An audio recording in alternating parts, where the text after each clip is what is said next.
ତ୍ରିଶଙ୍କୁ ରାଜା ଏବଂ ତାଙ୍କର ସ୍ୱର୍ଗାରୋହଣ। ହିନ୍ଦୁ ପୌରାଣିକ ଗାଥାର ବିସ୍ତୃତ ତାନ୍ତ୍ରିକ ଜାଲରେ ଅନେକ ଅଦ୍ଭୁତ ଓ ଆଶ୍ଚର୍ଯ୍ୟଜନକ କାହାଣୀ ରହିଛି, ଯେଉଁଥିରେ ରହିଛି ସାହସ, ଭକ୍ତି, ଶାପ ଓ ଆଶୀର୍ବାଦର ଉଲ୍ଲେଖ, ଯାହା ଦେବତା ଓ ରାଜାମାନଙ୍କର ଭାଗ୍ୟ ନିର୍ଣ୍ଣୟ କରିଥାଏ। ଏମିତି ଏକ ଅପୂର୍ବ ଗାଥା ହେଉଛି ରାଜା ତ୍ରିଶଙ୍କୁଙ୍କର, ଯିଏ ତାଙ୍କର ମାନବ ଶରୀର ସହିତ ସ୍ୱର୍ଗକୁ ଯିବା ପାଇଁ ଅଭୂତପୂର୍ବ ସ୍ୱପ୍ନ ଦେଖିଥିଲେ। ଏହି ଏକ ଅନନ୍ୟ କାହାଣୀ ଯାହା ଦେବତାମାନଙ୍କ ସମ୍ମୁଖରେ ଏକ ମାନବ ରାଜାଙ୍କ ଅଦମ୍ୟ ସଂକଳ୍ପ ଓ ଦୃଢ଼ ଇଚ୍ଛାଶକ୍ତିକୁ ଦର୍ଶାଏ। ତ୍ରିଶଙ୍କୁଙ୍କ ପ୍ରାକ୍ ନାମ ଥିଲା ସତ୍ୟବ୍ରତ। ସେ ସୂର୍ଯ୍ୟବଂଶର ଏକ ମହାନ ରାଜପୁତ୍ର ଥିଲେ। ଏହି ବଂଶରେ ହରିଶ୍ଚନ୍ଦ୍ର ଓ ପରେ ଶ୍ରୀରାମଙ୍କ ପର୍ଯ୍ୟନ୍ତ ଅନେକ ଶ୍ରେଷ୍ଠ ରାଜା ଜନ୍ମ ନେଇଥିଲେ। ସତ୍ୟବ୍ରତ ଥିଲେ ମହାନ ରାଜା ପୃଥୁଙ୍କ ପୁଅ, ଯିଏ ତାଙ୍କର ସାହସ, ଦାନଶୀଳତା ଓ ଧାର୍ମିକତା ପାଇଁ ପ୍ରସିଦ୍ଧ ଥିଲେ। ତେବେ ତାଙ୍କ ଜୀବନ ସରଳ ଓ କଳଙ୍କରହିତ ଥିଲା ନାହିଁ। ଗୋଟିଏ ସମୟରେ ସେ ସଜନ ବଶିଷ୍ଠ ଋଷିଙ୍କ ସହିତ ଗୋଟିଏ ଦୁର୍ବ୍ୟବହାର କରିଥିଲେ, ଯାହାର ପରିଣାମରେ ତାଙ୍କ ପିତା ତାଙ୍କୁ ରାଜ୍ୟରୁ ନିଷ୍କାସିତ କରିଦେଇଥିଲେ। ଏହି ନିର୍ବାସନ କାଳରେ ତାଙ୍କ ସ୍ନେହମୟୀ ଭାର୍ୟା ଓ ତାଙ୍କ ଗୁରୁ ବିଶ୍ୱାମିତ୍ର ଋଷି ତାଙ୍କୁ ସେବା ଓ ସୁରକ୍ଷା ଦେଇଥିଲେ, ଯିଏ ପରେ ତାଙ୍କ ଭାଗ୍ୟର ମୁଖ୍ୟ ନାୟକ ହେବେ। ପିତାଙ୍କ ମୃତ୍ୟୁ ପରେ ସତ୍ୟବ୍ରତ ରାଜସିଂହାସନ ଅଧିକାର କରି ତ୍ରିଶଙ୍କୁ ନାମରେ ପ୍ରସିଦ୍ଧ ହେଲେ। ଏକ ଧାର୍ମିକ ଓ ନ୍ୟାୟପ୍ରିୟ ରାଜା ଭାବେ ତ୍ରିଶଙ୍କୁ ସବୁବେଳେ ପ୍ରଶଂସିତ ହେଉଥିଲେ। କିନ୍ତୁ ସମୟ ବିତିବା ସହିତ ସେ ଗୋଟିଏ ଅଜଣା ଓ ଅସାଧାରଣ ଇଚ୍ଛାରେ ଆସକ୍ତ ହୋଇପଡ଼ିଲେ। ସେ ଚାହୁଁଥିଲେ ତାଙ୍କର ମାନବ ଶରୀର ସହିତ ସ୍ୱର୍ଗକୁ ଯିବା। ପାରମ୍ପରିକ ଭାବେ ମୃତ୍ୟୁ ପରେ ଏବଂ ଆତ୍ମା ନ୍ୟାୟ ପାଇବା ପରେ ହିଁ ବ୍ୟକ୍ତି ସ୍ୱର୍ଗଲୋକକୁ ପ୍ରବେଶ କରିପାରେ। ତ୍ରିଶଙ୍କୁଙ୍କ ଏହି ଇଚ୍ଛା ପ୍ରକୃତି ଓ ଧର୍ମର ନିୟମକୁ ଚ୍ୟାଲେଞ୍ଜ କରୁଥିଲା। ସେ ତାଙ୍କ ରାଜନୀତିକ ପୁରୋହିତ ବଶିଷ୍ଠ ଋଷିଙ୍କ ପାଖକୁ ଗଲେ ଏବଂ ଏକ ବିଶେଷ ଯଜ୍ଞ କରିବାକୁ ଅନୁରୋଧ କଲେ, ଯାହା ତାଙ୍କୁ ମାନବ ଦେହ ସହିତ ସ୍ୱର୍ଗରେ ପ୍ରବେଶ କରିବା ଅଧିକାର ଦେଇପାରିଥାନ୍ତା। ବଶିଷ୍ଠ ଧାର୍ମିକ ନିୟମ ଓ ବ୍ରହ୍ମାଣ୍ଡର ନୀତି ଅନୁଯାୟୀ ସ୍ପଷ୍ଟ ଭାବେ ଏହି ଅନୁରୋଧକୁ ନାକାରିଦେଲେ। ସେ କହିଲେ, ମାନବ ଦେହରେ ସ୍ୱର୍ଗକୁ ପ୍ରବେଶ କରିବା ଅଶକ୍ୟ, ଏହା ବ୍ରହ୍ମାଣ୍ଡର ସନ୍ତୁଳନକୁ ଭାଙ୍ଗି ଦେଇପାରେ। ତ୍ରିଶଙ୍କୁଙ୍କ ରୋଷ ଓ ବଶିଷ୍ଠ ପୁତ୍ରମାନଙ୍କ ଶାପ। ତ୍ରିଶଙ୍କୁ ନିରାଶ ହେଲେ, କିନ୍ତୁ ହାରିଲେ ନାହିଁ। ସେ ପଛେ ଚାଲିଗଲେ ବଶିଷ୍ଠଙ୍କ ପୁତ୍ରମାନଙ୍କ ପାଖକୁ, ଭାବିଲେ ସେମାନେ ସାୟଦ ତାଙ୍କ ଇଚ୍ଛାକୁ ସମର୍ଥନ କରିପାରିବେ। କିନ୍ତୁ ସେମାନେ ମଧ୍ୟ ସ୍ପଷ୍ଟ ଭାବେ ଅସ୍ୱୀକାର କରିଦେଲେ, ତାଙ୍କ ପିତାଙ୍କ କଥା ଦ୍ୱାରା ଏକ ମତ ପ୍ରକାଶ କଲେ। ତ୍ରିଶଙ୍କୁ ଦୁଃଖ ଓ କ୍ଷୋଭରେ ସେମାନଙ୍କୁ ଅପମାନ କରିଦେଲେ। ଏହି ଅପମାନରେ ବଶିଷ୍ଠଙ୍କ ପୁତ୍ରମାନେ ବିପର୍ଯ୍ୟସ୍ତ ହୋଇ ତ୍ରିଶଙ୍କୁଙ୍କୁ ଶାପ ଦେଲେ, ସେ ଏକ ଚଣ୍ଡାଳ ହେବେ, ଯାହା ଗରିବ, ଅସ୍ପୃଶ୍ୟ ଏବଂ ବିକୃତ ରୂପର ଚିହ୍ନ ଧାରଣ କରିଥିବେ।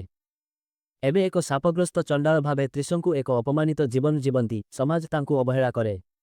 କିନ୍ତୁ ତାଙ୍କ ମନ ମଧ୍ୟରୁ ସେହି ସ୍ୱର୍ଗାରୋହଣ ଇଚ୍ଛା କେବେ ଶାନ୍ତ ହୋଇନାହିଁ। ତ୍ୟାଜିତ ଓ ଅପମାନିତ ତ୍ରିଶଙ୍କୁ ପୁଣି ଗତି କଲେ ତାଙ୍କ ପୁରୁଣା ସମର୍ଥକ ଋଷି ବିଶ୍ୱାମିତ୍ରଙ୍କ ପାଖକୁ, ଯିଏ ତାଙ୍କୁ ନିର୍ବାସନ କାଳରେ ସମ୍ମାନ ଓ ସେବା ଦେଇଥିଲେ। ବିଶ୍ୱାମିତ୍ର କୌଣସି ସାଧାରଣ ଋଷି ନଥିଲେ। ସେ ଜନ୍ମରେ ଏକ କ୍ଷତ୍ରିୟ ରାଜା ଥିଲେ, କିନ୍ତୁ ତାଙ୍କ ରାଜସିଂହାସନ ତ୍ୟାଗ କରି ବ୍ରହ୍ମର୍ଷି ହେବା ପାଇଁ ଘୋର ତପସ୍ୟା ଓ ଧ୍ୟାନ ମାଧ୍ୟମରେ ଆତ୍ମସାଧନା କରିଥିଲେ। ତାଙ୍କର ଇଚ୍ଛାଶକ୍ତି ଓ ଧାର୍ମିକ ସାମର୍ଥ୍ୟ ଅସୀମ ଥିଲା, ଏବଂ ସେ ବଶିଷ୍ଠଙ୍କ ସହିତ ନିୟମିତ ମତଭେଦରେ ଲିପ୍ତ ଥିଲେ। ଯେତେବେଳେ ତ୍ରିଶଙ୍କୁ ବିଶ୍ୱାମିତ୍ରଙ୍କ ନିକଟକୁ ତାଙ୍କର ଅନୁରୋଧ ନେଇ ଆସିଲେ, ସେ ଭାବବିହ୍ୱଳ ହେଲେ।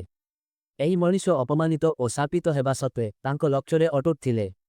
ବିଶ୍ୱାମିତ୍ର ଏଥିରେ ଏକ ସୁଯୋଗ ଦେଖିଲେ, ଯେଉଁଠାରେ ତପସ୍ୟା ଓ ଇଚ୍ଛାଶକ୍ତି ଦେବତାଙ୍କ ନିୟମକୁ ମଧ୍ୟ ଉଡ଼ାଇ ପାରିବ।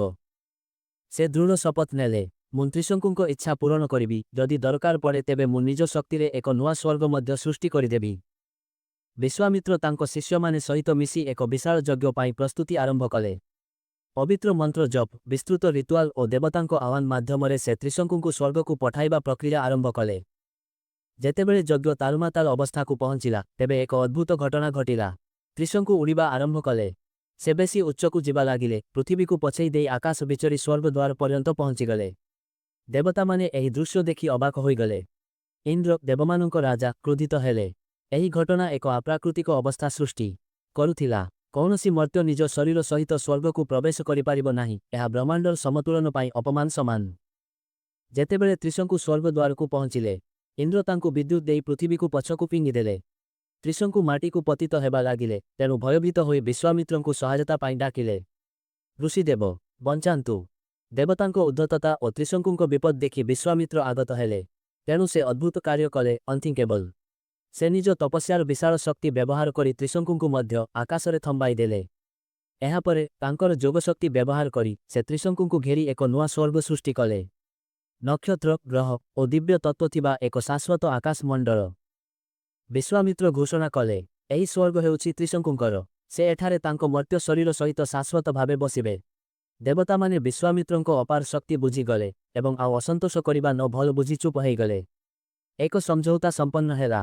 ତ୍ରିଶଙ୍କୁ ଆକାଶରେ ଝୁଲିଥିବେ, ନ ସ୍ୱର୍ଗରେ, ନ ପୃଥିବୀରେ, ଏକ ଅମର ଚିହ୍ନ ଭାବରେ। ମର୍ତ୍ତ୍ୟର ଆଶା ଓ ଏକ ଋଷିର ପ୍ରତିବାଦର ଶାଶ୍ୱତ ସ୍ମୃତି ଭାବେ। ତ୍ରିଶଙ୍କୁଙ୍କ କଥା କେବଳ ଏକ ପୌରାଣିକ କାହାଣୀ ନୁହେଁ। ଏହି କଥା ଗଭୀର ଦାର୍ଶନିକ ବିଚାର ଉପରେ ଆଧାରିତ। ମର୍ତ୍ତ୍ୟ ଆକାଂକ୍ଷାର ସୀମା, ବ୍ରହ୍ମାଣ୍ଡ ନିୟମର କଠିନତା, ଇଚ୍ଛାଶକ୍ତିର ଶକ୍ତି ଓ ଧର୍ମ ଓ କାମ ମଧ୍ୟର ସଂଘାତ। ତ୍ରିଶଙ୍କୁଙ୍କର ଆକାଶରେ ଝୁଲିଥିବା ଅବସ୍ଥା ଦୁଇଟି ଜଗତ ମଧ୍ୟରେ ଅଟକି ରହିବାର ଏକ ପ୍ରତୀକ ବନିଗଲା। ଆଶା ଓ ସ୍ୱୀକୃତି, ବିଦ୍ରୋହ ଓ ସମାଧାନ ମଧ୍ୟରେ ଧସିଥିବା ଅବସ୍ଥା। ଏହି କଥା ବିଶ୍ୱାମିତ୍ରଙ୍କ ଦୃଢ଼ ଇଚ୍ଛାଶକ୍ତି ଓ ଶୂନ୍ୟରୁ ସୃଷ୍ଟି କରିବା ଶକ୍ତିକୁ ମଧ୍ୟ ପ୍ରକାଶ କରେ, ଯିଏ ଦେବତାଙ୍କୁ ଆହ୍ୱାନ କରିବାର ସାହସ ଦେଖାଇଥିଲେ।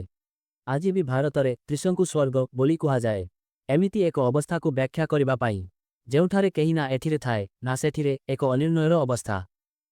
ତ୍ରିଶଙ୍କୁଙ୍କ ଏହି କାହାଣୀ ଆମକୁ ଏହି ଶିକ୍ଷା ଦେଉଛି, ଆକାଂକ୍ଷା ସତ୍ୟରେ ଶକ୍ତିଶାଳୀ ଥିଲେ ମଧ୍ୟ ତାହାକୁ ବିବେକ ଓ ତତ୍ତ୍ୱ ଦ୍ୱାରା ନିୟନ୍ତ୍ରିତ କରିବା ଦରକାର। ନାହିଁଲେ ଅପେକ୍ଷା କରାଯାଇଥିବା ପରିଣାମ ମୁହାଁ ଦେବାକୁ ପଡ଼ିପାରେ। ଏହିପରି ଥିଲା ରାଜା ତ୍ରିଶଙ୍କୁଙ୍କ କଥା। ଏମିତି ଏକ ରାଜା ଯିଏ ମର୍ତ୍ତ୍ୟ ଶରୀରରେ ସ୍ୱର୍ଗ ଦେଖିଥିଲେ, ଏମିତି ଏକ ଋଷି ଯିଏ ନିଜ ଏକ ସ୍ୱର୍ଗ ଗଢ଼ିଥିଲେ, ଏବଂ ଏମିତି ଏକ ଦିବ୍ୟ ସ୍ଥାନ ଯେଉଁଠାରେ ଦେବତା ଶକ୍ତି ଓ ମର୍ତ୍ତ୍ୟ ଆଶା ମିଶିଥିଲା। ଏହି କଥା ଉଦୟ ମାତ୍ର ନୁହେଁ, ଏହା ହେଉଛି ଅତୀତ ଊର୍ଦ୍ଧ୍ୱଗତିର କଥା।